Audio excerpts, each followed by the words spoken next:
এবং কষ্টের সাথে রয়েছে সুযোগ আর সুবিধা, আর অসচ্ছলতার সাথে রয়েছে উদার সচ্ছলতা। জোরে কোন সুবহানাল্লাহ।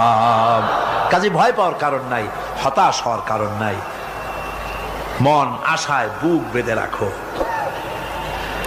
গুনাহ করেছো, হতাশ হয়েও না। যুবকদের গুনাহ করা স্বাভাবিক।